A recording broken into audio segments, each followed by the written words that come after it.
It was time for you to move on. Don't worry about the people that God has removed from your life. He saw things you didn't see. He heard conversations you couldn't hear. And he saw and made moves you wouldn't make. That's it. People get, oh, this door closed, my business closed, my job closed. When a door gets shut, all you got to do is walk up the hall. It's Mo do that. That's right. This is God. He's everything, man. He got everything of wonderful things happening. God is a merciful God. He didn't bring you this far to leave you. He didn't set you up to fail. You're tripping, man. He only wants to progress his children. That's all he wants to do. Even if you're wrong, he forgives us. Just keep moving. And it ain't nothing. Letting go is never easy. It's one of the hardest things we are called to do in life because it often requires us to step out of our comfort zones, to confront our fears, and to face an uncertain future. When we lose someone we love, whether through the end of a relationship, the betrayal of a friend, or the death of a loved one, it feels as though a piece of our own soul has been torn away. We grieve not just for what was, but for what could have been. We grieve for the future we had envisioned and the memories that will never be made. But in this pain, in this heartbreak, there is also an opportunity, a divine opportunity to grow, to learn, and to prepare for the blessings that are still to come. It may not feel like it when you're in the midst of sorrow, but every loss carries with it the seed of something new, something better. The challenge lies in trusting that God's plan for your life is greater than anything you could have imagined for yourself. Why do we struggle so much with letting go? The answer is rooted in our fear of the unknown. We hold on to what is familiar, even when it hurts us, because we are afraid of what might happen if we let go. We fear being alone. We fear change, and we fear that we will never find something or someone better. Our hearts cling to the past because it's comfortable, it's known, and it's what we've built our identity around. But what if I told you that holding on to the past is preventing you from receiving the future that God has in store for you? What if I told you that your attachment to what is no longer meant for you is blocking your blessings? Sometimes we get so caught up in what we're losing that we fail to see what we're gaining. We forget that every ending is also a new beginning, and that every door that closes is making way for another one to open. God's word tells us in Isaiah 43:18-19, forget the former things. Do not dwell on the past. See, I'm doing a new thing now. It springs up. Do you not perceive it? I am making a way in the wilderness and streams in the wasteland. This passage reminds us that God is always at work in our lives, even in the midst of our pain and loss. He is always creating something new, something beautiful, and something that is in alignment with his perfect plan for our lives. Many of us can look back on our lives and see moments where we thought the world was ending, only to realize later that it was just the beginning of something far greater. Maybe it was a job you lost that led you to your true calling. Maybe it was a relationship that ended only for you to meet the person who truly loves and cherishes you. Maybe it was a season of struggle that strengthened your faith and prepared you for the blessings that were on the horizon. I want to encourage you today to shift your perspective.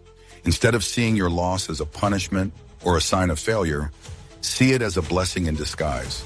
Trust that God is removing the things that are no longer meant for you in order to make room for what is. He is pruning your life, cutting away the dead branches so that new growth can take place. It may be painful, but it is necessary for your growth and your journey toward the destiny that he has prepared for you.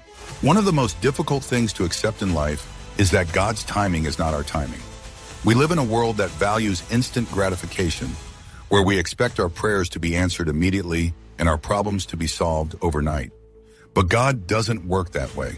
His timing is perfect, even when it doesn't align with our own plans or desires. Ecclesiastes 3:1 tells us, there is a time for everything and a season for every activity under the heavens. This means that there is a time for holding on and a time for letting go. There is a time for mourning and a time for rejoicing. There is a time for every experience we go through, and each one serves a purpose in God's grand design. When we try to hold on to something that God is asking us to release, we are essentially telling him that we don't trust his plan. We are saying that we believe our way is better, that our timing is more appropriate, and that we know what's best for our lives. But Proverbs 3:5-6 instructs us, Trust in the Lord with all your heart and lean not on your own understanding. In all your ways submit to him, and he will make your path straight. This is where faith comes in. Faith is trusting that God's plan is good even when we don't understand it. Faith is believing that he is working on all things together for our good, even when we can't see how. Faith is letting go of what we think we need and allowing God to give us what he knows we need. There is incredible power in surrender. When we finally let go of what we've been holding on to so tightly, we create space for God to move in our lives. We allow him to bring in the people, opportunities, and experiences that are aligned with our highest good. Surrender is not about giving up. It's about giving into God's will and trusting that he knows what is best for us. Surrender requires humility. It requires us to acknowledge that we don't have all the answers, that we can't control everything, and that we need God's guidance in our lives. It requires us to release our grip on the things we think we need and to open our hands to receive what God has in store for us.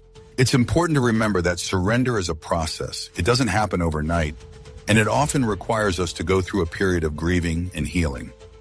But as we surrender, as we let go of what is no longer meant for us, we begin to experience a sense of peace and freedom. We start to see that God's plan is unfolding in our lives in ways we couldn't have imagined. Healing from heartbreak and betrayal is not something that happens overnight.